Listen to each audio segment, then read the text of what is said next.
Hello மக்களே, கார்த்தி ரேவதி செம்ம இன்ட்ரெஸ்டிங்காக போயிட்டுருக்கு. எல்லா உண்மைகளும் தெரிஞ்சுக்கிட்டு நம்ம ரேவதியும் சாமுண்டீஸ்வரி எதிர்த்து கார்த்தி கூட சேர்ந்து வாழறதுக்கு ஒரு முடிவு எடுக்கிறாங்கன்னே சொல்லலாம். அதே சமயத்தில் கும்பாபிஷேகத்துக்கு அன்னைக்கே எல்லா விஷயமும் நம்ம கார்த்திகிட்ட சொல்லிட வேண்டியதான்னு நம்ம ரேவதி ஒரு அசத்தலான ஒரு விஷயம் செய்ய போகிறாங்க. வீடியோக்குள்ளே போகிறக்கு முன்னாடி நம்ம சேனலுக்கு சப்ஸ்கிரைப் பண்ணுங்கள். அப்படியே பக்கத்தில் இருக்க பெல் ஐக்கனை கிளிக் பண்ணுங்க. அப்போ தான் நான் போடுற வீடியோலாம் உங்களுக்கு நோட்டிஃபிகேஷனாக வரும். நம்ம ரேவதியும் அந்த மண்டபத்தில் நம்ம விசாரணை பண்ணால் தெரியும்னு சொல்லிட்டு அங்கே உள்ளவங்கள்ட்ட கேட்க ஆரம்பிக்கிறாங்க. ரேவதியோ இல்லைன்னா சாமுண்டீஸ்வரி ராஜராஜன் பேரில் ஏதாவது இந்த டேட்டில் இந்த மண்டபம் புக் ஆயிருக்கா, ஏதாவது ஒரு பார்த்து சொல்லுங்களேன் அப்படின்னு சொல்லிட்டு கேட்கும்போது அந்த ஆளுக்கும் எல்லாமே ஞாபகத்து வருது. கொஞ்ச நாளுக்கு முன்னாடி தானே சாமுண்டீஸ்வரின்னு ஒருத்தங்க வந்து நம்மக்கிட்ட பேசிட்டு போனாங்க. என்னோட பொண்ணு ஒரு நாள் இல்லைன்னா ஒரு நாள் வந்து விசாரணை பண்ணுவான், அந்த சமயத்தில் எதை டீட்டெயிலுமே சொல்லவே கூடாது அப்படின்னு சொன்னாங்களே அப்படிங்கிறது எல்லாமே அந்த ஆளுக்கு ஞாபகத்து வருது. சரி, என்னதான் நடக்குன்னு பார்ப்போன்னு அந்த நோட்டில் இருக்கிறத எல்லாத்தையுமே புரட்டி பார்க்குறாங்க. ரேவதி எல்லாத்தையும் கூர்மையாக கவனிச்சுட்டே வராங்க. சரி, யாருக்காவது கல்யாணம் இருக்கா அப்படின்னு சொல்லிட்டு பார்க்கும்போது அதில் ஒரு கல்யாண ஃபோட்டோவில் நம்ம ரேவதி இருக்கிறாங்க. அதை பார்த்து அதிர்ச்சியாகி, என்னது இது, நிஜமாவே எனக்கு கல்யாணம் முடிஞ்சிட்டா? அப்போ வந்து இதில் வந்து ரிஜிஸ்டர் ஆயிருக்கா, ஆனால் பக்கத்தில் உள்ளவங்க ஃபோட்டோவே தெரியல, யாரோ ஒருத்தங்க வேணும்னு சொல்லிட்டு அந்த ஃபோட்டோவில் உள்ள முகத்தை மட்டும் அப்படியே கீறி விட்டுருக்காங்களே அப்படிங்கிற மாதிரி யோசிக்கிறாங்க. அந்த மண்டபத்தில் உள்ளவங்களும் ஆமாம், ஏதோ ஒரு பேர் இருக்குது, ஆனால் நிஜமாவே உங்களோட தான் என்னென்னு ஒரு சந்தேகம் தான் சொல்லிட்டு ரேவதியை குழப்பி விடும்போது ரேவதியும் என்னோடய ஃபோட்டோ தானே இதில் இருக்குது, நான் இந்த ஃபோட்டோவை நான் எடுத்துக்கலாமா அப்படின்னு கேட்கும்போது தாராளமாக நீங்கள் எடுத்துக்கோங்கன்னு சொல்லிட்டு அங்கே உள்ளவங்களும் அந்த ஃபோட்டோவை கொடுத்துட்றாங்க. நம்ம ரேவதியோட கையில் அந்த ஃபோட்டோ இருக்கும்போது என்னடா இது, பக்கத்தில் யார் இருக்கான்னு தெரிய மாட்டேங்குதே. அப்போ ஏற்கனவே சொன்னது எல்லாமே உண்மை தான், நமக்கு மேரேஜ் முடிஞ்சிருக்கு, அது மட்டும் இல்லாமல் நமக்கு கடந்த கால ஞாபகங்கள் எல்லாமே மறந்து போயிருக்கு அப்படிங்கிற எல்லாமே நம்ம ரேவதிக்கு புரிய ஆரம்பிக்குது. ரொம்பவே குழப்பத்தில் இருக்கக்கூடிய நம்ம ரேவதியும் சரின்னு சொல்லிட்டு யோசிக்கும் போது நம்ம கார்த்தியும் கும்பாபிஷேகத்துக்கான எல்லா வேலைகளும் செய்கிறதுக்கு தயாராகிறாங்க. ரேவதியை கூட்டிகிட்டு போகும்போது நம்ம கார்த்தியும் ஊரில் உள்ளவங்க எல்லாருக்கிட்டையுமே என்ன கும்பாபிஷேகத்துக்கு எல்லாமே ரெடியாக தானே இருக்குது அப்படி கேட்கும்போது நவ தானியங்கள் வரணும் அப்படின்னு கேட்டிருந்தோமே, என்னாச்சு அப்படின்னு சொல்லிட்டு விசாரணை பண்ணும்போது நம்ம கார்த்தி ரேவதி கிட்ட கார்கியை கொடுத்து காருக்குள்ளே தான் எல்லா திங்ஸும் இருக்கும், போய் எடுத்துகிட்டு வான்னு சொல்லும்போது நம்ம ரேவதியும் நடக்க போகிறது எதுவுமே தெரியாமல் காருக்குள்ளே இருக்கக்கூடிய அந்த பொருளையும் எடுத்து ஊரில் உள்ளவங்கள்ட்ட கொடுக்குறாங்க. அந்த சமயம் பார்த்து நம்ம கார்த்தியை வச்சுருந்த பர்ஸு கீழே விழுந்துடுது. என்னது, கார்த்தி மாமாவோட பர்ஸ் கீழே விழுந்துட்டு சரி எடுத்து வைப்போன்னு பார்த்தா நம்ம கார்த்தியோட பர்ஸுக்குள்ளே இருக்கக்கூடிய அந்த திருமண ஃபோட்டோவை பார்த்துடுறாங்க. அதை பார்த்து நம்ம ரேவதி அப்படியே அதிர்ச்சியாக நிற்கிறாங்க. என்னது இது, நம்ம திருமண ஃபோட்டோவாக இருக்குது, ஏற்கனவே கல்யாண மண்டபத்தில் ஒரு ஃபோட்டோ எடுத்தோமே, அதையும் இதையும் ரெண்டையும் சேர்த்து வச்சு பார்க்குறாங்க.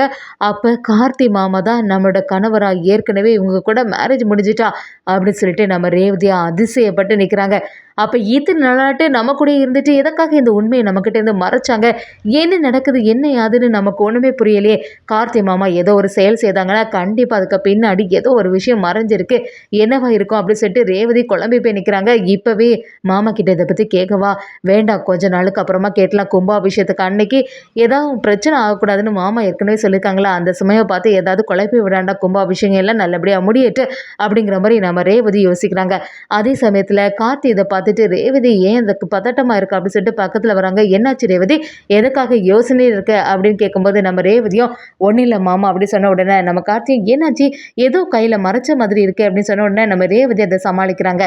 கார்த்திக்கு புரிய ஆரம்பிக்குது, ரேவதி ஏதோ ஒன்றா மனசில் போட்டு குழப்பிட்டு இருக்கா, ஏதோ ஒரு விஷயம் அவளுக்கு தெரிஞ்சுட்டு ஆனால் நம்மக்கிட்ட சொல்கிறதுக்கு தயங்குறா, எதுக்காக அப்படி தயங்குறான்னு புரிய மாட்டேங்குது அப்படி சொல்லிட்டு இருக்கும்போது நம்ம ரேவதியும் சரி மாமா கிளம்பலாமா அப்படி சொல்லிட்டு காரில் ஏறுறாங்க. நம்ம ரேவதி கார்த்தியே பார்த்துட்டு இருக்காங்க. கார்த்தியும் என்னாச்சு ரேவதி, உன்னோட கண்ணெல்லாம் கலங்கிருக்கு, என்ன விஷயம், எதுனாலுமே மறைக்காமல் சொல்லு அப்படி சொல்லும்போது ரேவதி எல்லாத்தையுமே மறைச்சிட்டு எதுனாலும் நம்ம அம்மா கிட்ட போய் கேட்டுற வேண்டியதா அப்படி சொல்லிட்டு ஒரு முடிவோட இருக்காங்க. கார்த்திகிட்ட எல்லாத்தையுமே மறைக்கிறாங்க. கார்த்தி மாமா எதற்காக இதை வந்து நம்மக்கிட்ட சொல்லாமல் இருக்காங்க, சரி அம்மா கிட்ட போய் கேட்டால் ஏதாவது ஒரு ஐடியா கிடைக்கும் செட்டு ரேவதி ஃபாஸ்ட்டாக அவங்க வீட்டுக்கு கிளம்பி வராங்க.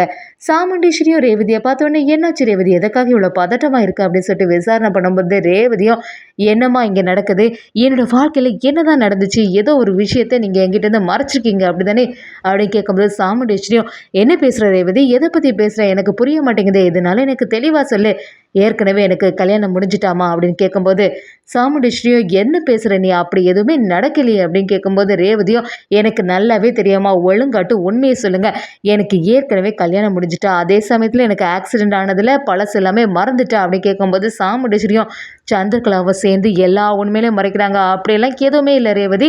யாரோ ஒருத்தங்க ஏதோ சொன்னாங்கன்னு சொல்லிட்டு அதெல்லாம் போட்டு மனசில் போட்டு குழப்பாத அப்படின்னு சொன்ன உடனே நம்ம ரேவதியும், இல்லைம்மா எனக்கு எல்லா உண்மையிலும் தெரியும், எனக்கு ஏற்கனவே கல்யாணம் ஆகிட்டுங்க அப்படிங்கிற ஒரு விஷயம் எனக்கு தெரியும் அப்படி சொன்ன உடனே, சரி அப்படியே கல்யாணம் ஆனாலும் என்னதான், ஆனால் அவன் சரியானவன் கிடையாது, அதனால தான் உன்னை நான் பிரித்து கூட்டிகிட்டு வந்தேன், இனிமேல் அவங்க கூட சேர்ந்து வாழணும்னு சொல்லிட்டு அவசியமே இல்லை அப்படி சொல்லிட்டு நம்ம ரேவதி கிட்ட சொல்லும்போது, ரேவதி என்னம்மா இவ்வளோ பெரிய விஷயத்த என்கிட்ட இருந்து மறைச்சிருக்கீங்க, ஏன் இந்த மாதிரிலாம் செய்கிறீங்க, நீங்கள் எது பண்ணாலுமே எனக்கு நல்லது தானே பண்ணுவீங்க, நான் யோசிச்சுட்டே இருந்தேன், ஆனால் அது எல்லாமே பொய் ஆயிட்டேம்மா அப்படி சொல்லும்போது, சாமுண்டேஸ்வரியும் நான் அது எல்லாமே உண்மைதான் ரேவதி, எதுவுமே உனக்கு நல்லது தான் நான் யோசிப்பேன், இப்போ கூட உனக்கு நல்லது தான் செய்கிறேன், நீ இன்னொருத்தங்களை மேரேஜ் பண்ணிக்கணும் அப்படிங்கிற மாதிரி நம்ம ரேவதி கிட்ட பேசும்போது ரேவதி சத்தம் போட ஆரம்பிக்கிறாங்க. என்னம்மா நீங்கள் இப்படிலாம் பேசாதுங்க அப்படி சொல்லும்போது, சந்திரகலாவும் அக்கா கிட்டேயே எதிர்த்து பேசுறியா, அக்கா உன்னோட நல்லதுக்காக தானே எதுனாலும் சொல்லுவா அப்படின்னு சொல்லும்போது நம்ம ரேவதியும், எனக்கு நல்லாவே தெரியும், சரி எனக்கு கல்யாணம் முடிச்சிட்டுன்னு சொன்னீங்கல்ல, அது யார் கூட தான் முடிஞ்சு அப்படி சொன்ன உடனே சாமுண்டேஸ்வரியும், அதெல்லாம் உனக்கு இப்போ என்னதுக்கு, அது எல்லாம் தேவையில்லாத விஷயம், உன்னை கல்யாணம் பண்ணவங்க சரியான ஆளே கிடையாது அப்படிங்கிற மாதிரி சொல்ல ஆரம்பிக்கும் போது அதை கேட்ட ரேவதி அப்படியே அதிர்ச்சியாக நிற்கிறாங்க. இங்கே பாருங்கம்மா, இந்த கல்யாண ஃபோட்டோவை நான் பார்த்துட்டு சொல்லிட்டு அந்த ஃபோட்டோவை எடுத்து காட்டுறாங்க. சாமுண்டேஸ்வரியும் சந்திரகலாவும் அப்படி அதிர்ச்சியாக நிற்கிறாங்க. ஐயோ, இந்த ரேவதிக்கு இந்த விஷயம் தெரிய ஆரம்பிச்சிட்டா, இனிமேல் என்ன முடிவு எடுக்க போகிறாளோ அப்படின்னு சொல்லிட்டு குழப்பத்தில் இருக்கும்போது நம்ம ரேவதியும், எனக்கு நல்லாவே புரிய ஆரம்பிச்சிட்டுமா, ஏற்கனவே கார்த்தி மாமா கூட தான் எனக்கு மேரேஜ் நடந்திருக்கு, அந்த குடும்பத்து கூட உள்ள பகையை நீங்கள் மறக்காமல் வச்சிருக்கனால தான் என்னையும் மாமாவையும் நீங்கள் பிரித்து வச்சுருக்கீங்க அப்படிங்கிற மாதிரி ரேவதி நம்ம சாமுண்டிச்சுட்டு எதிர்த்து நிற்கிறாங்க. சந்திரகலாவும் இந்த விஷயம் ரேவதிக்கு தெரிஞ்சுட்டா பெரிய பிரச்சனை ஆகிடுமே, என்ன செய்கிறது ரேவதி, அக்காவை வேற எதிர்த்து பேச ஆரம்பிச்சிட்டாலே, எப்படியாவது இந்த கார்த்தியை வீட்டுக்குள்ளே கொண்டு வந்துருவாளோ அப்படிங்கிற மாதிரி சந்திரகலா ஒரு யோசனை இருக்கும்போது, நம்ம ரேவதி என்ன நடந்தாலுமே நான் கார்த்தி மாமாவோட ஒன்று சேர்ந்து வாழ தான் போகிறேன் அப்படின்னு சொல்லிட்டு சாமுண்டிச்சுட்டு எதிர்த்து நிற்கிறாங்க. சந்திரகலாவும் சாமுண்டிச்சுக்கிட்ட இருந்து பாத்தியாக்கா, என்ன பிரச்சனை நடந்துட்டு இருந்தாலும் ரேவதி எப்பவுமே உனக்கு தானே உறுதுணையா இருப்பா அப்படி சொல்லிட்டு யோசிச்சுட்டு இருந்தேன். இப்ப பாத்தி அந்த கார்த்தியை அவ்வளவுக்கு மாத்தி வச்சிருக்கான், எல்லா உண்மையிலும் இந்த கார்த்தி தான் சொல்லியிருப்பான் அப்படிங்கிற மாதிரி சாமுண்டேஸ்வர் கிட்ட கார்த்தியை பத்தி தப்பா பேச ஆரம்பிக்கிறாங்க. அதே சமயத்தில் நம்ம ரேவதிக்கு ஒரு குழப்பமாகவே இருக்குது, எவ்வளோ தைரியம் தான் இத்தனை நாளாட்டி இந்த உண்மையை நம்மக்கிட்டேருந்து மறைச்சிருப்பாங்கன்னு சொல்லிட்டு ரோஹிணி கிட்டே எல்லா விஷயத்தையும் கேட்க ஆரம்பிக்கிறாங்க. என்னக்கா, என்னோடய வாழ்க்கையில் எவ்வளோ விஷயங்கள் நடந்திருக்கு, நான் ஒன்றை தானே நம்பியிருந்தேன், நீ என்கிட்டேருந்து எல்லாத்தையுமே மறைச்சிட்டு இல்லை, எனக்கு கடந்த கால ஞாபகங்கள் எல்லாமே மறந்து போயிட்டு, எனக்கு மேரேஜ் ஏற்கனவே நடந்திருக்கு அப்படி தானே சொல்லிட்டு நம்ம ரோஹிணி கிட்டே கேட்கும்போது, ரோஹிணியும் வேறு வழியே இல்லாமல் ரேவதி கிட்ட நடந்தது எல்லாத்தையுமே சொல்கிறாங்க. அதோட புல்லட் ஒன்று, இப்படி கார்த்திக்கு நீ ஆர்டர் பண்ணியிருந்தா அதை வாங்க போகும்போது தான் இந்த மாதிரி உனக்கு ஆக்சிடென்ட் ஆகிட்டு அப்படிங்கிற எல்லா விஷயத்தையும் சொல்லும்போது நம்ம ரேவதியும், ஆமாக்கா இந்த விஷயத்தை பற்றியெல்லாம் எனக்கு நல்லாவே புரிஞ்சு போச்சு, ஆனால் இப்போதைக்கு எனக்கு தெரிஞ்சதை நான் கார்த்தி மாமா கிட்டே சொல்ல போகிறதில்ல, கும்பாபிஷேகம்லாம் நல்லபடியாக முடியட்டு, அதுக்கடுத்து கார்த்தி மாமா அவங்க வாயினாலே எல்லா உண்மையிலும் சொல்ல தான் போகிறாங்க, நாங்கள் 2 பேரும் ஒன்று சேர்ந்து வாழ தான் போகிறோம் அப்படிங்கிற மாதிரி நம்ம ரேவதி ரோஹிணி கிட்டே எல்லாத்தையும் சொல்ல ஆரம்பிக்கிறாங்க. அதே சமயத்தில் நம்ம பரமேஸ்வரி பாட்டியும் ரேவதி கிட்டே எல்லாத்தையுமே சொல்ல வேண்டியதானப்பா அப்படின்னு கேட்கும்போது நம்ம கார்த்தியும், தாத்தா இந்த பஞ்சாயத்தில் வச்சு சொன்னது எல்லாமே ஞாபகத்தில் இருக்குல்ல, இந்த கும்பாபிஷேகம் நல்லபடியாக முடியணும், அதுக்கப்புறமா எல்லாத்தையுமே பார்த்துக்கலாம்னு சொல்கிறாங்க. என்னதான் சாமுண்டீஸ்வரி தடுத்தாலும் நம்ம ரேவதி சம மாசா கார்த்தி கூட ஒன்று சேர்ந்து வாழ போகிறாங்கன்னு சொல்லலாம்.